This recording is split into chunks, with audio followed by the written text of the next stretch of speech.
if you look at how it's related and how it helps in the cardiovascular deaths and the stroke deaths, then you'll get up past 300,000 deaths a year. And so if you're looking at how you can make a community healthier, and you know that in Tennessee, 27% of the people still smoke, you got to deal with tobacco as a public health issue. And then that almost boils down to an individual decision that a person will make. Now, you also mentioned highway trauma. Right.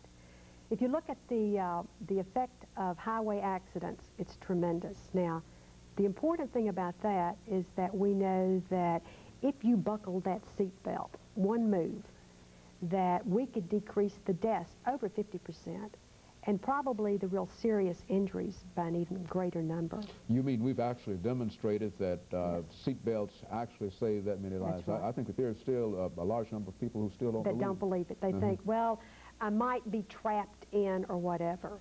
They've actually gone and looked at when they put the seatbelt laws in, and when they could demonstrate an increased use of seatbelts, there's actually a decrease in the health bills related to those accidents. So it's something that you've got to convince people to do, and yet it's a tremendous community health problem, so you should be spending some time doing that. Very good. Now, what are some of the other areas that you're concerned with then? Probably one of the areas that concerns Nashville the most, and it is another choice issue, is alcohol and drug abuse.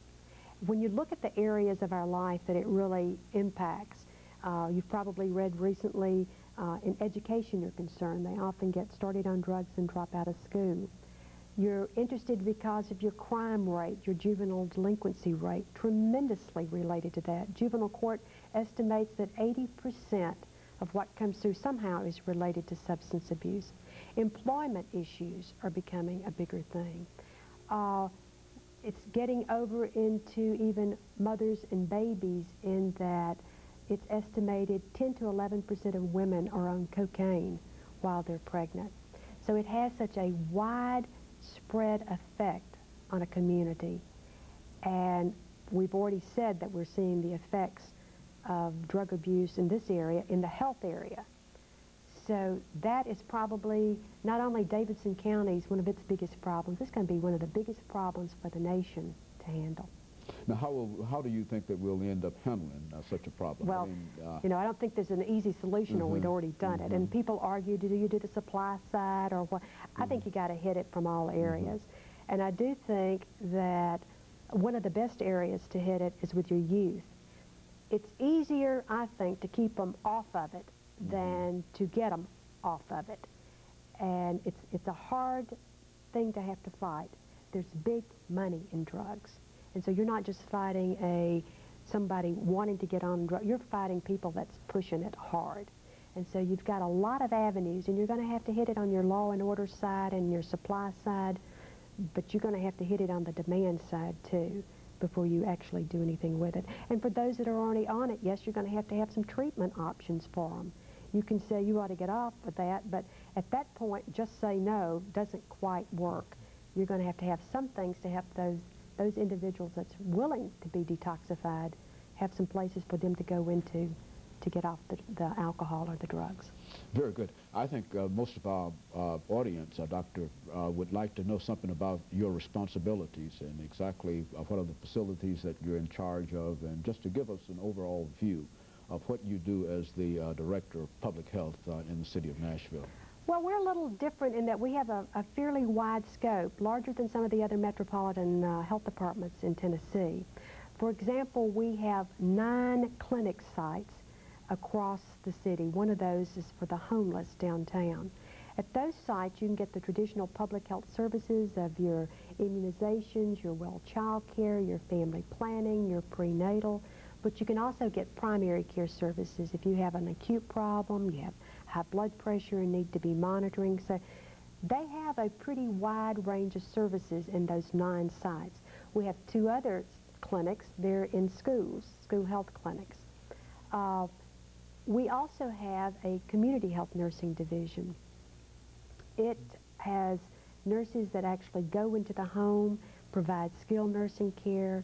I have home health aides that go in to do the bathing. That's tremendously big and important and needed program. Some of those nurses also go into the homes if there's a high-risk infant to try to take care of them and help the mother out. So we have the clinical side, and I've already mentioned a lot of the infectious diseases that we're involved in. We have the home nursing side.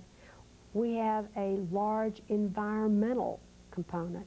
You've heard a lot recently in Nashville about air pollution, plants coming in, infectious waste incineration. Those type of facilities are permitted and monitored by the air pollution. Illegal dumping, that we get notified when that happens. Inspections of motels and restaurants and swimming pools. We also run the dog pound, which may be, we may get more comments over that than all the services that we do put together. A lot of health departments do not have the jail health clinics, and we do. We have 3 sites and provide all the services for our inmates in the county system, and then if they need further services, they're taken to General Hospital. So we do all of that, and then the added function of collecting vital statistics, death certificates, birth certificates, and then issuing those. Let's look at another component of what you do.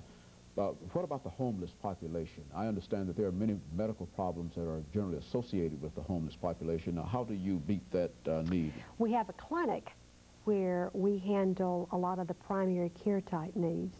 We have a homeless service center where they can come in, get in out of the cold or the heat for the day, employment counselors, A&D counselors, they can take showers, they can do their laundry.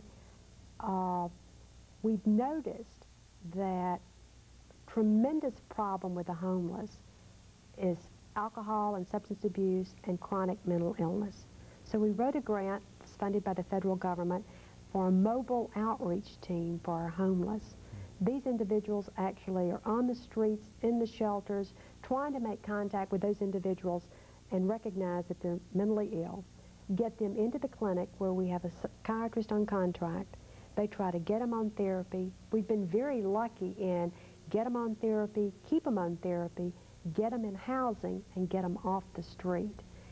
We've also noticed that with the substance abuse, we need to do something. We now have a good program going, also federally funded, that when individuals want to come off of their alcohol or drugs, we've got arrangements made so that we can get them in. We don't own the facility, but we can get them in for detoxification. And in fact, some of them, we're quite lucky when they come out of that, which is 30 or 60 days, we can get them into a halfway house. We've been able to get 20 in the past few months in halfway houses where they've got a job. They're more likely to stay off the alcohol and drugs if they're out of the setting.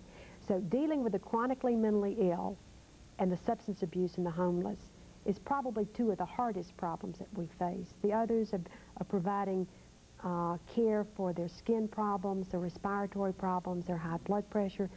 That's the easier part to do. And those are the more expensive problems too, are they not? Yes.